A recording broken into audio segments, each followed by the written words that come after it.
Nice and frosty this morning. We're gonna fire everything up here. I've got to move the 437 over here alongside where the 2154 is sitting right there, my track loader. And that's one of the reasons why we left the truck hooked up to it, where we can move it real easy. And we're gonna try to crank this stuff here.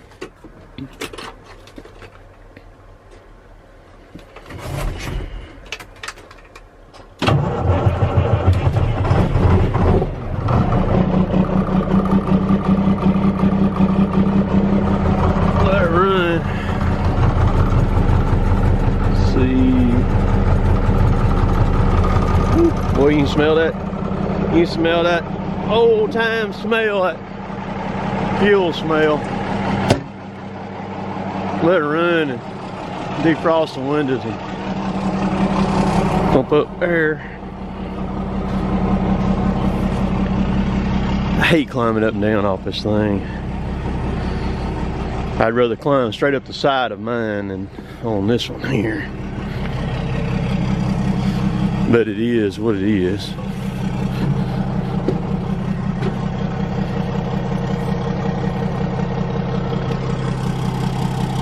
You see smoke. Wind straight out of the north right now too.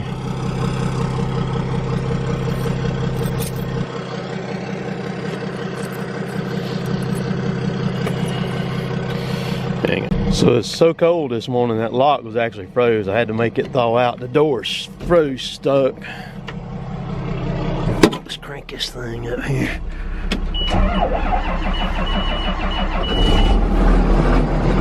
Oh yeah.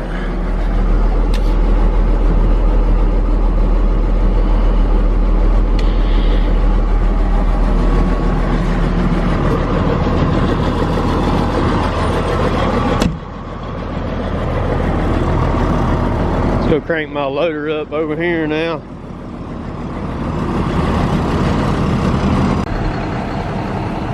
And I'm going to talk about this a little bit here too, in just a little bit, between these two machines. And we'll point out a few things. Look at the size of it compared to that. It's a good bit of difference.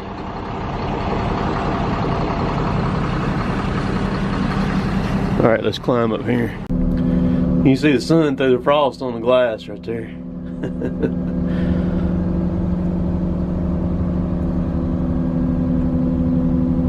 Alright, so one thing that I'm having to do is I'm having to come up here in my machine and print the tickets, because I've got the printer mounted up in here and the iPad, which if worse come to worse, I could snatch it out real quick and do that, but I'm not going to do it in this situation. So what I'm doing, I'm trying to judge what I'm going to load and going ahead and printing, say, 4 tickets at one time, and just guessing on that. And if I have to jump back up here and do something different, I will. But so that's how I'm handling that right there. Now this machine here, one big difference, of course, obviously the size of it is it's a lot larger machine than that 437 is over there.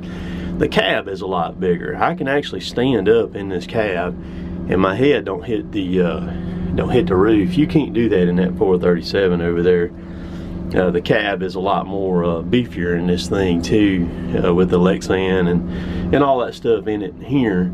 And the creature comforts of it is a lot better. The seat is there's no comparison in the seat in this one and the seat in the 437 over there. Big difference. I don't think that it's like this anymore, but I'll point it out when I get in the 437 up there in a minute. The joysticks in the 437, you cannot raise them or lower them or anything. They're mounted rigid in it, and the joysticks are sitting where the tops of them are about at my legs right there. So when I'm running, and I'm not that big a guy either, when I pull to the left on this side or the right on this side, with the joysticks in the 437, I'm hitting my legs. And I don't like that. See, these joysticks are a lot higher than what my legs are right there. So it's not an issue here on this machine. All right, so this machine about dwarfs that machine over there. I'm actually I set up higher in the cab of this machine, and this is a little hill right here that I'm on too. And I've got that one lifted some with the outriggers, not a lot, but it's off the ground some. I'm gonna pull it up here real close to it and hop out while we're melting the rest of this ice here, where you can kind of see the size difference. All right, here you go. Look at that right there compared to that.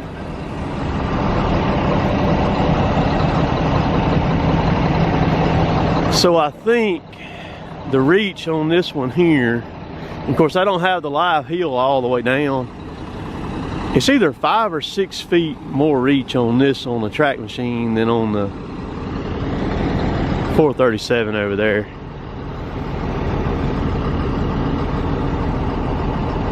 It's a lot of size difference between them. Look at the booms on them. Look at the boom on mine compared to the boom on that one over there.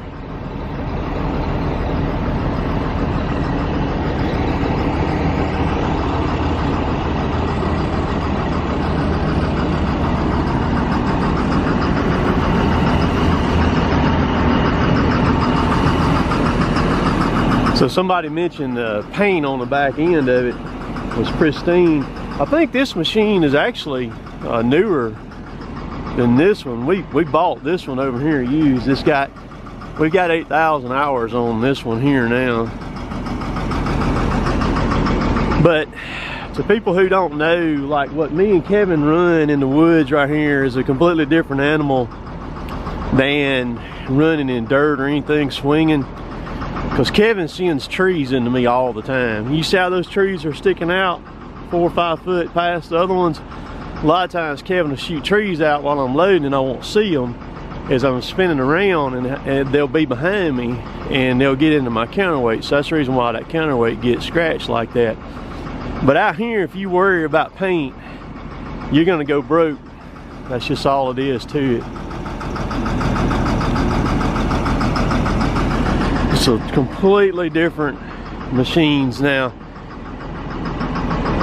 Jesse Hawks up in Tennessee, he's a logger up there. He's got a 437.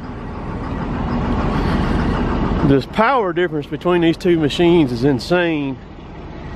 The track loader is mind-boggling at what it'll do. And he stated in a comment that in the same wood that he could take his 437 and move just as much and load just as much as I can. Jesse, I don't think you've ever been around one of these in person to see what it'll do. But even with the same grapple on that 437 there, it's a lot of difference. You take the live heel right here, makes a huge difference when you're loading, as far as the fluid goes, as far as your motions go, as to what you can do with the machine. And look at the end of the boom.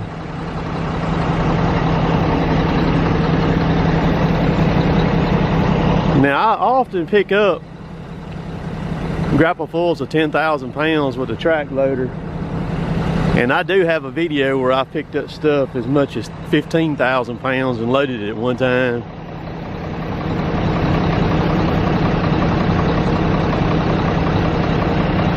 Just two very different machines right there, sitting right there.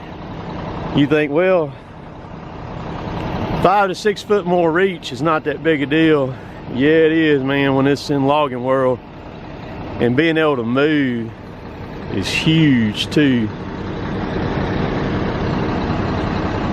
So I weigh, my machine altogether is right at 70,000 pounds is what it weighs. I'm gonna get some pictures here. You can see on this side here, get where the sun's not glaring. Look at that main boom section on mine.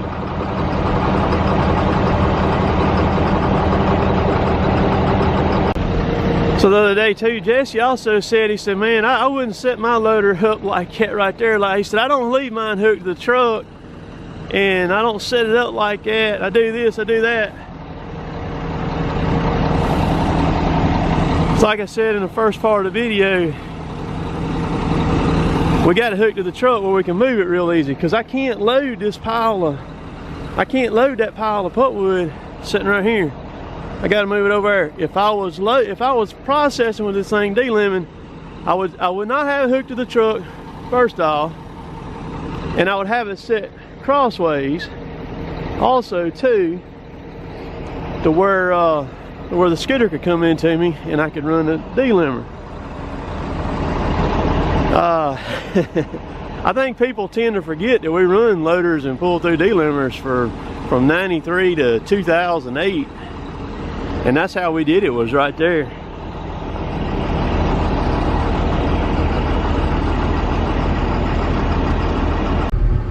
Alright, this is what I'm talking about the joysticks. Let me cut the pilots off right there. So my legs, my feet are on the pedals down there where they normally would be. And you can see how low these sticks are right here. And you can, these right here do not, the sticks do not raise. The only thing that you can do. Don't go in, I think you got no radio in. Kevin's fixing to make a push down there where y'all were backing with where I was loading the pine pulpwood earlier, and I want to back right along the top of that edge of that bank right there with the trailer tandem is what I want to do right there. You understand? You kind of understand that? Yeah, about where we was backing, just right at the edge. Yeah, I just want to be right at the edge of that cliff right there, and I'm fine with the outriggers going over the edge right there. Yeah. So you can move these armrests up and down right there, but the sticks themselves, now I think John Deere changed that, you know, after this model right here, shortly thereafter, because see what happens, I'm hitting my knee right there. So if I'm relaxed, see, and it's the same thing over here, right there. They're just too low. They need to be more up here. It's where they need to be. So we're about to move this this thing right here. When I get over here and hopefully run, Kevin's gonna push off right down through there. Get that fixed up for me.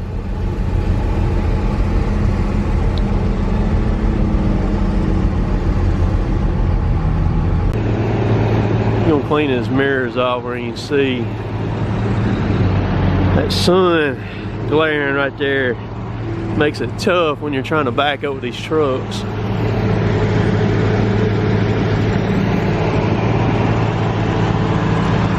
Today's gonna be slow. It's very, very wet. It really needs today to dry up. We're just gonna try to load. I'm gonna try to get this all this pine pulpwood loaded out right here on the first round if I can. And we're not gonna be able to do anything off the hills in the woods. All we'll be able to do is stay up on the hills, and that's pretty much it. Right on the edge of them anyhow. The wind is getting it right now, coming out of the north.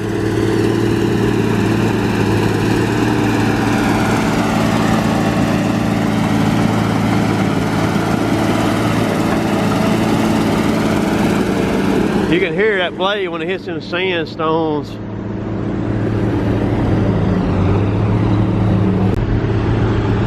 Hopefully it'll move that thing. These things can be very difficult to move around because all the weight's back here on the back.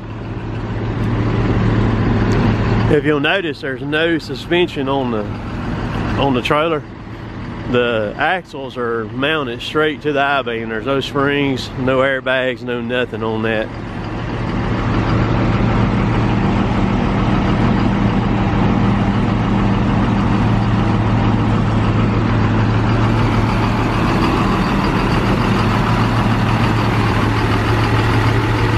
See them?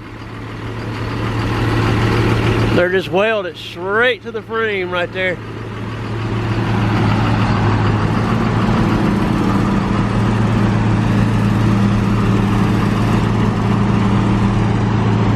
There you go.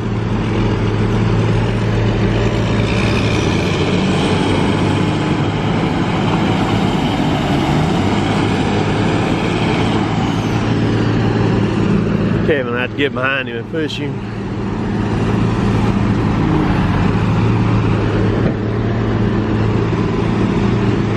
He ain't going down, just on top of the ground.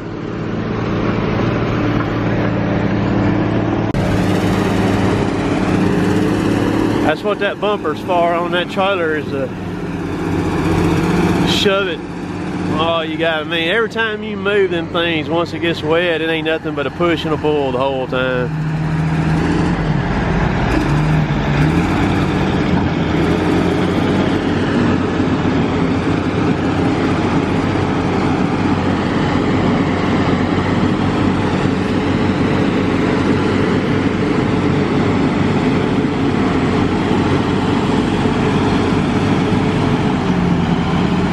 Keep on going.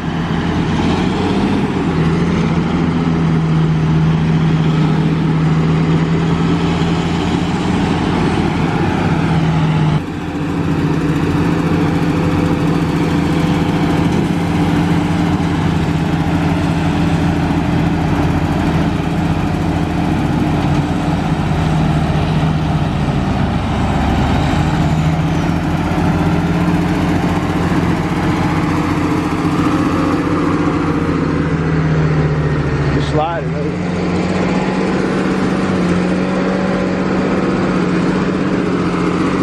You got to go up a little bit further.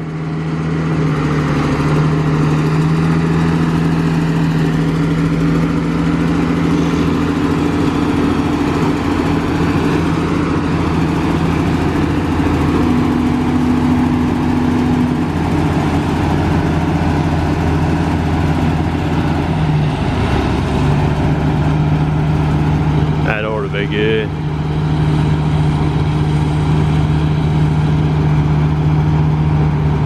That's good.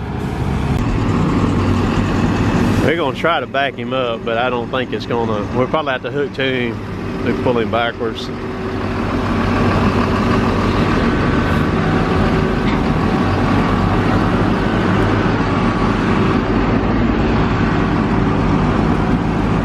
Yeah, he's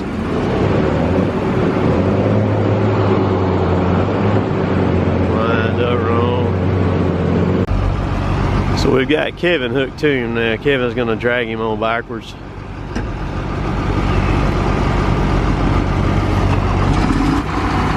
And that Mac doesn't have a radio in it right now. I'm gonna have to get up here where everybody can see me.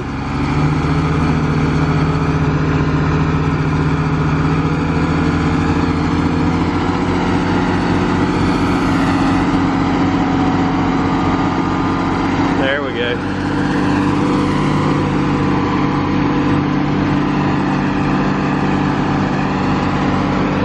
He's actually slacking the cable there. He caught him there.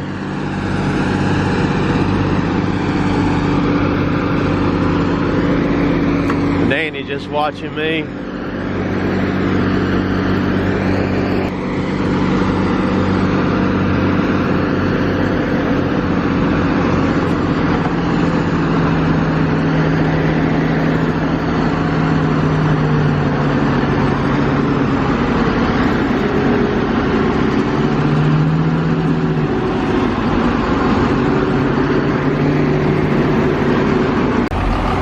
So we're on the hook from it now. Kevin's gonna catch this bumper and he's gonna send the machine that way. Is what he's gonna do.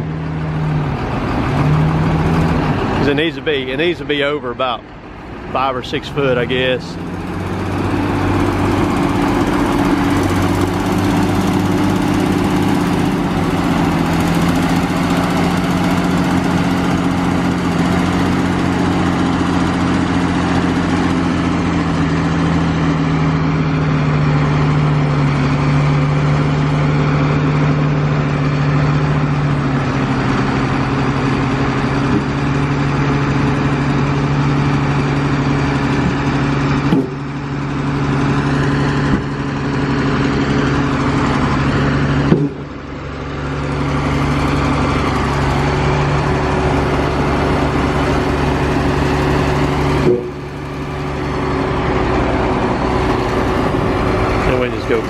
Now we just need to go backwards here. That's what we need to do. All right. Alright, I'm gonna jump up in the machine now with Danny here, see if we can.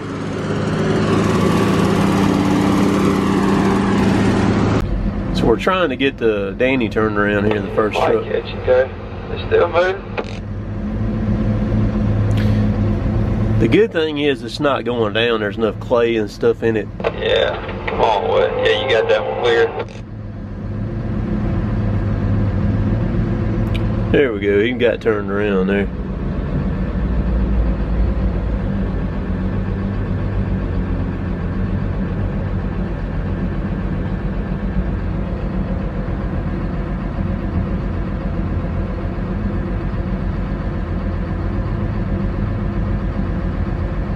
Okay, here he comes.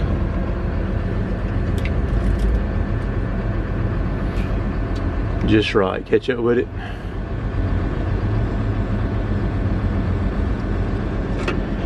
Alright, so I got Danny moving with this machine here, got him shoved, and he made it to right there. Kevin. Is this even gonna work, or is this fitting to be too tough? Oh, we're gonna keep getting it. Kevin's fixing to catch his trailer there and give him a shove.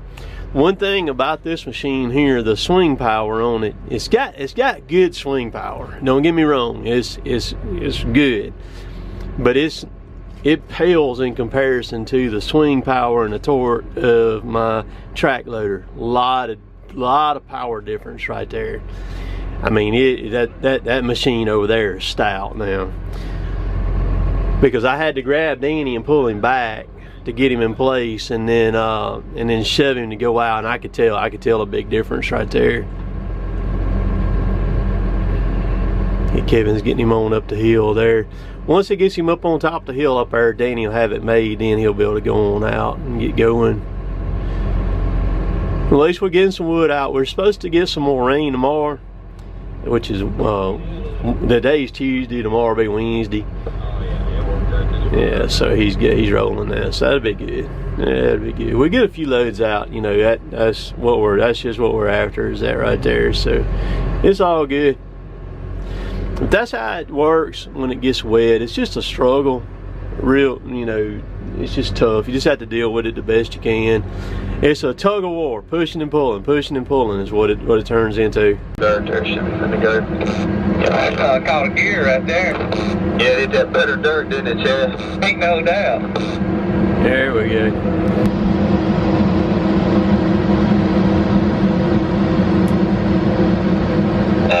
We need some help, yeah. Didn't quite make it on that one.